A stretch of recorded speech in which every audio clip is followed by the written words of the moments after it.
सम्मानित साथियों, नमो बुद्धाय, जय भीम। लेकर उपस्थित हो चुके हैं हम आज का अंबेडकर संदेश। आज के अंबेडकर संदेश में बौद्ध धर्म और ईसाई धर्म में कमाल की समानता है। आखिर बौद्ध धर्म और ईसाई धर्म में क्या समानता है, आज के अंबेडकर संदेश में हम आपको बताएंगे। शुरू करते हैं बिना विलंब के आज का अंबेडकर संदेश।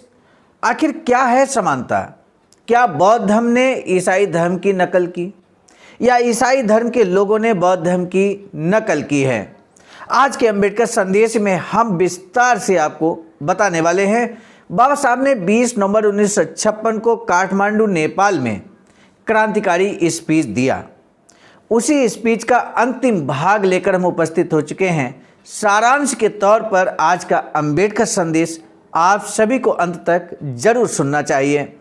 आज का अंबेडकर संदेश प्रसारित किया जा रहा है स्थान Buddha Bodhisattva Ambedkar international centre BBAIC, Sarnath, Varanasi, राज्य उत्तर प्रदेश, देश भारत के सौजन्य से। विषय है बुद्ध या कार्ल मार्क्स। इसी विषय पर बाबा साहब ने क्रांतिकारी संबोधन देते हुए क्या कुछ कहा, अंतिम भाग के रूप में आज हम लेकर उपस्थित हुए हैं 482 से 484 पेज नंबर तक।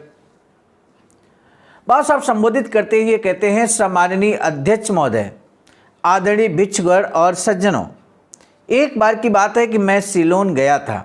मैंने वहाँ के लोगों को बताया कि मैं देखना चाहता हूँ कि भिक्षु कैसे धम्म प्रसार करते हैं। उन्होंने मुझे बताया कि उनके यहाँ दान की पद्धति है। बाद में मुझे पता चला कि बड़ा के अर्थ में दान का प्रयोग किया जाता है। वे मुझे 11 बजे के आसपास एक जगह ले गए। वहाँ टेबल के आकार की एक चारपाई थी। मैं ज़मीन पर बैठ गया। थोड़े समय के बाद में एक भिक्षु आए। कई उपस्थित महिला और पुरुषों ने पानी से उनके पैर धोए। फिर वे चौरंग पर बैठ गए। हवा करने के लिए उनके हाथ में एक हाथ पंखा था। वे कुछ बुदबुदाए, लेकिन क्या बुदबुदाए ये केवल उनको ही पता होगा। अर्थात उन्होंने वह धम्म प्रसार सिंगली भाषा में किया होगा। सामान्य साथियों, बात हो रही है सिलोन अर्थात श्रीलंका की, और बाबा साहब यहाँ पर आंखों देखा हाल बता रहे हैं। कह रहे हैं कि लेकिन वह भी केवल 2 मिनटों तक ही, उसके बाद उठकर वह चले गए। आप ईसाइयों की गिरजाघर में जाकर देखिए, वहाँ क्या होता है। वहाँ हर हफ्ते लोग इकट्ठा होते हैं। वहाँ वे प्रार्थना करते हैं। उनका धर्म गुरु बाइबल के किसी विषय पर प्रवचन करता है और बताता है कि ईसा ने क्या कहा है। ये समझाता है। उस सद उपदेश के बार बार स्मरण करने के लिए लोगों का आह्वान करता है। आपको ये सुनकर आश्चर्य लगा होगा कि ईसाई धर्म का करीब 90% हिस्सा तत्वतः और रचनात्मक नज़रिए से देखा जाए तो बौद्ध धर्म से लिया गया है। ये बहुत बड़ी बात बाबा साहब यहाँ कहते हैं। हम सभी को जानना जरूरी है। बाबा साहब कहते हैं कि आप रोम जाएंगे और वहाँ का प्रमुख गिरजाघर देखेंगे तो आपको बरबस यहाँ के विश्वकर्मा मंदिर की याद आ जाएगी। चीन में विश्वविज्ञ नाम का एक ईसाई धर्म प्रसारक था। उसने बौद्ध धर्म पर एक किताब भी लिखी है। बौद्ध धर्म और ईसाई धर्म में मौजूद कमाल की समानता के बारे में उसने आश्चर्य प्रकट किया है। ऊपरी तौर पर भले वह ये नहीं कह रहा कि बौद्धों ने ईसाइयों की नकल उतारी है, कहने का साहस नहीं कर रहा हो, तब भी ईसाइयों ने बौद्ध धर्म की नकल की है, ये बात भी मानने के लिए वह तैयार नहीं है। इस बारे में बताने लायक बहुत कुछ है।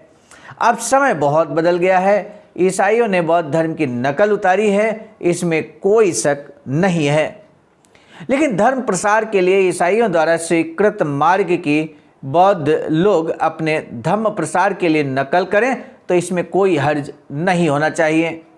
भले वे अपनी राह से भटक जाएं तो भी बुद्ध का धर्म उनके मार्गदर्शन के लिए किसी पुलिस वाले की तरह हमेशा खड़ा मिलेगा। ये बात जब तक लोग नहीं मानते तब तक बौद्ध धर्म का ह्रास रोका नहीं जा सकता। आज भी बौद्ध राष्ट्रों में बौद्ध धर्म की बहुत बुरी हालत है। इसके बावजूद लोगों के मन पर आज भी बौद्ध धर्म की पकड़ कायम है, इसमें कोई शक नहीं है। चलते चलते मैं एक मनोरंजक और महत्वपूर्ण बात बताना चाहता हूँ। मैंने वह बात ब्रह्म देश में देखी है। वहाँ मुझे एक परिषद के लिए बुलाया गया था।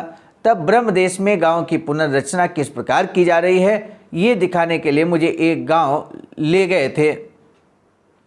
मुझे बहुत खुशी हुई। वहाँ की एक कमेटी द्वारा गांव की पुनर्रचना का ढांचा बनाया हुआ था।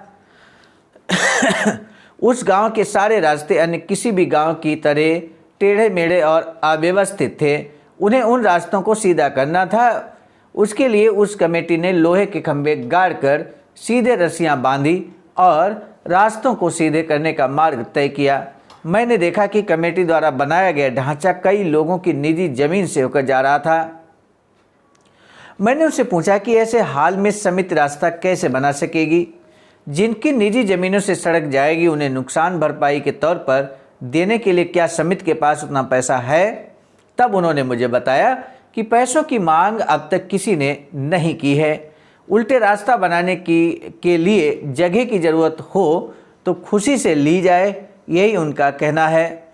सुनकर मैं आश्चर्यचकित हुआ, क्योंकि मेरे देश में बिना क्षतिपूर्ति के किसी की अगर थोड़ी सी भी जमीन ली जाए तो खून खराबा हो जाता है। लेकिन ब्रह्म देश में ऐसा नहीं होता। क्यों? ब्रह्मी लोग अपनी संपत्ति को लेकर इतने उदार कैसे हैं? क्या उन्हें अपनी जमीन से लोभ नहीं है? क्या उन्हें अपनी संपत्ति को लेकर चिंता नहीं है? इसकी वजह यही है कि बुद्ध के सब अनित्यम का उपदेश उनके मन में अच्छी तरह बस गया है। दुनिया की कोई भी वस्तु नित्य नहीं है, शाश्वत नहीं है, वह नश्वर है। तो फिर ऐसी अनित्य वस्तु के लिए झगड़े क्यों? जमीन अगर चाहिए तो बेशक लीजिए, ऐसा ही वे सोचते हैं। भाइयों और बहनों, इसके अलावा और कुछ बताऊं ऐसा कुछ बचा नहीं है। आपको कुछ मुद्दों के बारे में पता करवाऊं, इतना ही मेरा उद्देश्य था। साम्यवाद की विजय दुदुम्बी से आप डर मत जाइए और ना ही उनसे अभिभूत होइए। इससे पहले कि अंबेडकर संदेश हम समाप्त की ओर ले जाएं, सम्मानित साथियों, आपसे निवेदन है कि अगर आपने हमारे इस चैनल आवाज़ का ऑफिशियल को सब्सक्राइब नहीं किया है तो बेल आइकन के साथ सब्सक्राइब जरूर कर लें। साथ ही साथ इस अंबेडकर संदेश में जो आज अंतिम भाग हम 20 नवंबर 1956 का बाबा साहब का क्रांतिकारी भाषण जो बाबा साहब ने काठमांडू में दिया था लेकर उपस्थित हुए, उसका कुछ शेष अभी कुछ भाग बाकी है, कुछ लाइनें बाकी हैं जो अभी हम आपके समक्ष रखेंगे।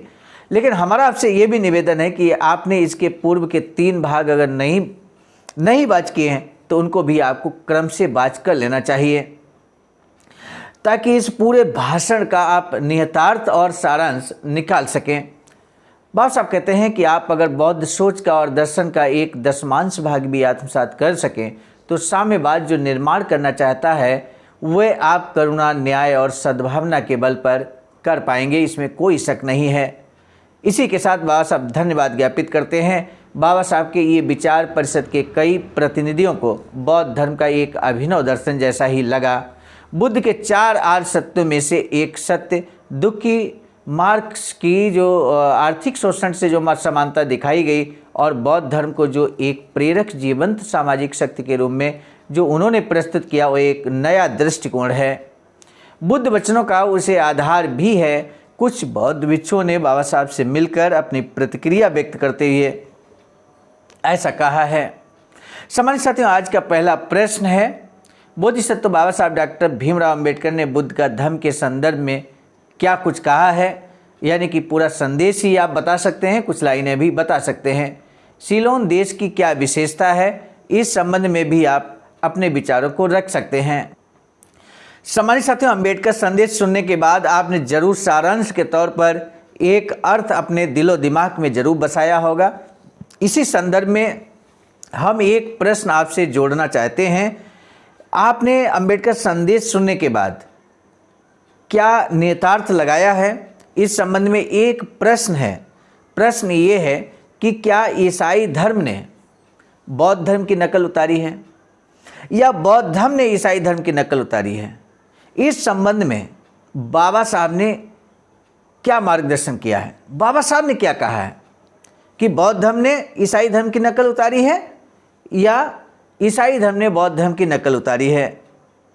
सम्मानित साथियों, स्पष्ट तौर पर हमने बाबा साहब के इस स्पीच के माध्यम से ये इस प्रश्न का जवाब दे रखा है इसी अम्बेडकर संदेश में। हमें आपके जवाब का बेसब्री से इंतजार रहेगा। सामान्य साथियों, आप सभी प्रबुद्ध जनों को सहर्ष अवगत कराना है कि बाबा साहब की इच्छा के अनुकूल एक वैचारिकी सेंटर बनाने के लिए ring road, green city, Faridpur, Sarnath, Varanasi, Uttar Pradesh में 14,000 स्क्वायर फीट ज़मीन की खरीदारी की जा चुकी है। इस संबंध में हम आपको बता दें, निर्माण कार्य प्रगति पर है। इसी क्रम में वैचारिकी सेंटर जो कि बुद्ध बोधिसत्व अम्बेडकर इंटरनेशनल सेंटर, जिसे शॉर्ट में BBAIC कहते हैं, उसका वाराणसी डेवलपमेंट अथॉरिटी के द्वारा अर्थात VDA के द्वारा नक्शा भी पास कर दिया गया है। आप सभी बाबा साहब के अनुयायियों से अनुरोध है कि यदि इस वैचारिकी सेंटर के निर्माण में आप अपना महत्वपूर्ण योगदान करना चाहते हैं तो दिए गए अकाउंट नंबर पर आप भी योगदान कर सकते हैं। बहुजन बोधि समाज संघर्ष समिति के नाम से दिया गया अकाउंट है। IFSC कोड आपके सामने अंकित है। आज का अम्बेडकर संदेश हम लेकर उपस्थित हुए थे मिशन नायक बुद्ध मित्र मुसाफिर सर, राष्ट्रीय अध्यक्ष आवाज का नई दिल्ली की प्रेरणा में, और साथ ही साथ संकलन कार्यक्रम में परम आदरणीय विजय कुमार बौद्ध जी, प्रांतीय कोषाध्यक्ष आवाज का बिहार, प्रस्तुत कार्यक्रम में मैं स्वयं सर्वजीत आर्य, राष्ट्रीय मीडिया प्रभारी IT सेल आवाज का नई दिल्ली। मिलेंगे नए डॉक्टर अम्बेडकर संदेश में, तब तक दीजिए इजाजत। आप सभी को सादर नमो बुद्धाय, जय भीम। सामान्य साथियों, यदि आप हमारे इस चैनल आवाज़ का ऑफिशियल, जिस पर नियमित सुबह 5 बजे डॉक्टर अम्बेडकर संदेश आपको मिलता है, आप हमारे इस चैनल को सपोर्ट करना चाहते हैं तो हमारा आपसे निवेदन है कि आप हमारे इस चैनल को सब्सक्राइब कर लें, वीडियो को शेयर, लाइक, कमेंट जरूर करें।